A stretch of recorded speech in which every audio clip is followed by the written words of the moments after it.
Silver gulls are the most common species of gull seen across Australia. These birds are often viewed as pests due to their high densities and inclination to harass people for their food. It is specifically the traits that make people despise these birds that have made them so well adapted to an urban environment. Silver gulls are natural scavengers. Within their natural coastal zone habitats, these birds can often be seen feeding in the shallows as well as deeper water, on exposed seagrass beds along the shoreline.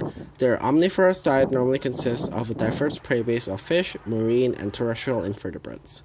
Known as kleptoparasites, they often steal food caught by other species, including cormorants.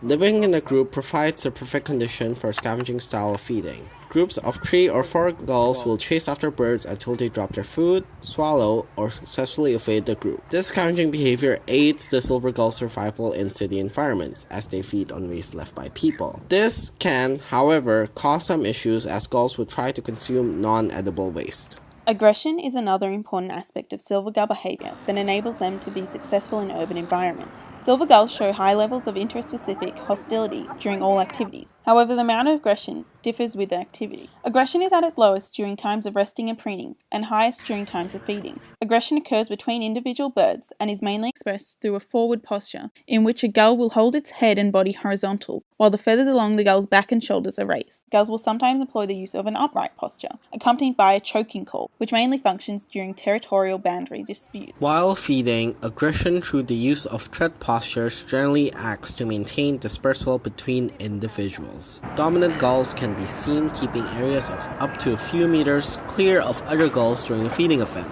Despite the high levels of aggression displayed during times of feeding, there is no evidence to suggest that this form of territorialism and competition is employed to maintain permanent ownership of specific feeding areas.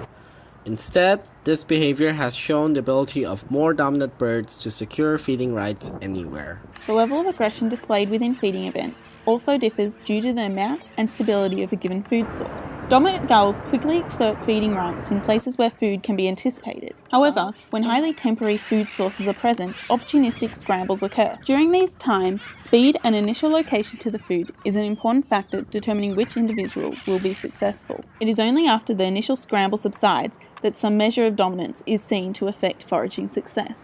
Increased human presence brings with it the increased presence of more concentrated and temporary supplies of food, and these conditions only work to increase the level of competition between individual birds. Though we often see silver gulls as pests, there is no denying how phenomenal the strategies these gulls use to survive urbanization and air pollution are. With their sheer aggressiveness and resourceful scavenging tactics, not only do the gulls manage to live amongst us, but they have also ensured their long-term survival.